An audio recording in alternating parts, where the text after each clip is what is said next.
kopi secara generatif. Karena kita ketahui bahwasannya untuk perbanyakan itu ada dua, secara generatif juga secara vegetatif.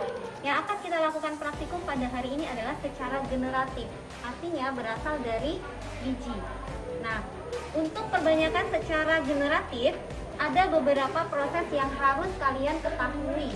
Di antaranya, pertama, untuk pengolahan benihnya, karena hasil akhir itu adalah nanti benih, berupa benih, harus ada beberapa proses yang dilalui untuk mendapatkan benih bermutu.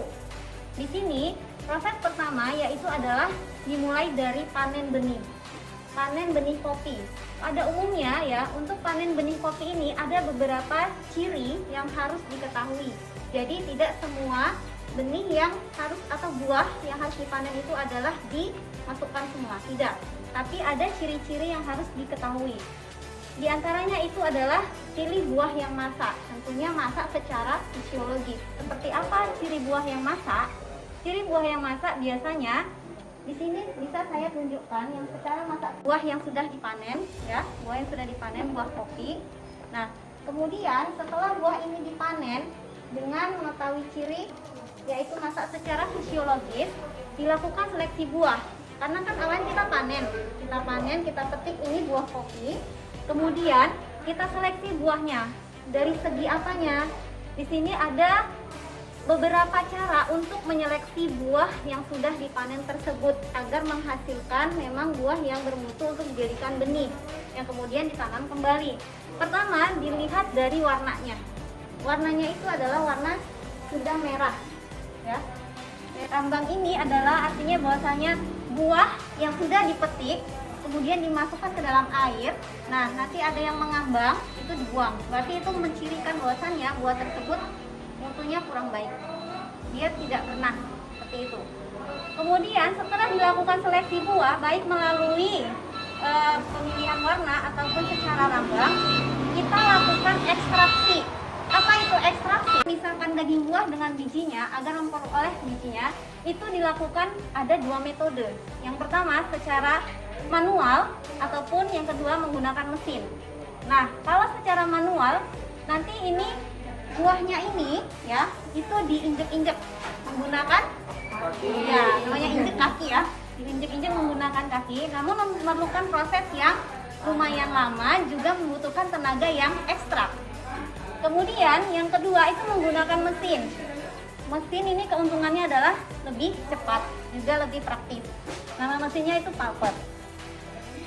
Di sini setelah dilakukan ekstraksi, yaitu pemisahan antara daging buah dengan biji, dilakukan penghilangan lendirnya atau pupnya ya istilahnya.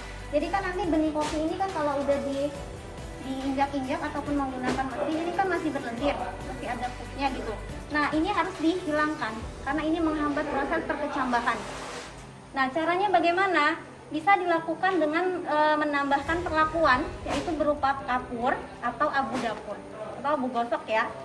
Nah, di sini bagaimana caranya? Itu dilakukan fermentasi. Nanti kita akan melakukan fermentasi itu menggunakan kapur dan juga abu gosok atau abu dapur. Caranya kalau menggunakan kapur dia direndam, kalau menggunakan abu dapur itu digosok, ya, digosok-gosok sampai nanti lendirnya hilang. Setelah itu, setelah dilakukan perlakuan untuk penghilangan lendir, kemudian difermentasi, itu dikering anginkan. Berapa lama? Bisa 1-2 hari, tergantung dari benih tersebut nanti. Dilihat kadar airnya, berapa kadar airnya, karena kadar airnya ini 38-48%. Dia kan termasuk ke dalam benih rekalsitran ya.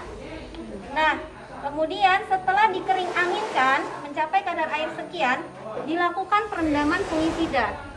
Itu dilakukan selama lebih kurang 5 menit, direndam dalam larutan fungisida. Supaya apa? Supaya tidak ada jamur nanti yang melekat di benihnya pada saat ditanam. Baru setelah itu dilakukan pengemasan. Untuk selanjutnya baru kita proses ke tanaman.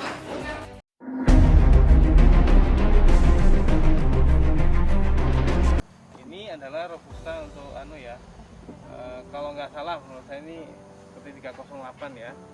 Karena ciri khas daunnya itu seperti meruncing, dan ini bentuk V seperti itu. Nah, ini. Tapi nanti ada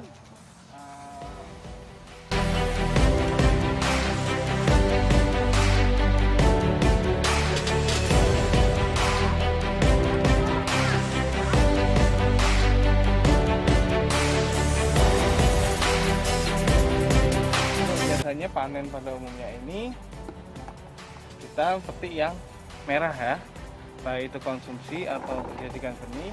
Ya ciri-cirinya cari yang Merah. masih merah, yang sudah merah. Oke, yang sudah merah kita ambil untuk dijadikan benih ya, karena ini untuk diproduksi benihnya ya. Nah, ini kalian bisa lihat di sini mana yang merah, mana yang masih hijau, mana yang masih merahnya belum merata. Jadi ciri yang paling utama menentukan ciri khas juga secara rasa kopi juga adalah yang petik merah.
Jadi ini setelah dilakukan proses seleksi berdasarkan warna, selanjutnya akan dilakukan proses seleksi rambang. Dengan tujuan mengetahui mana buah yang baik dan kan, karena yang terserang penyakit akan mengambang dan yang tenggelam akan digunakan untuk step selanjutnya. Jadi ini adalah perbedaan biji yang berwarna pucat, belum merah, dan ini sudah merah dan siap diolah selanjutnya.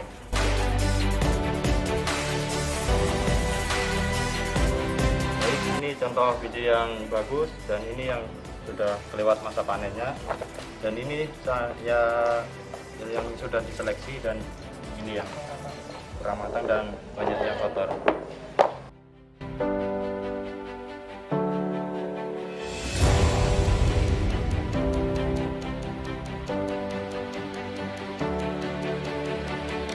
Ya, di sini kami masuk seleksi rambang, di mana biji kopi yang mengambang ini biji yang kurang baik untuk pembuatan bibit. Oke. Baik, ini contoh biji yang kurang bagus dikarenakan ini mengambang.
fermentasi.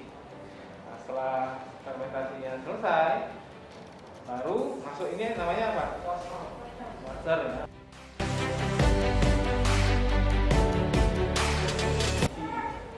Prosesnya water di sini.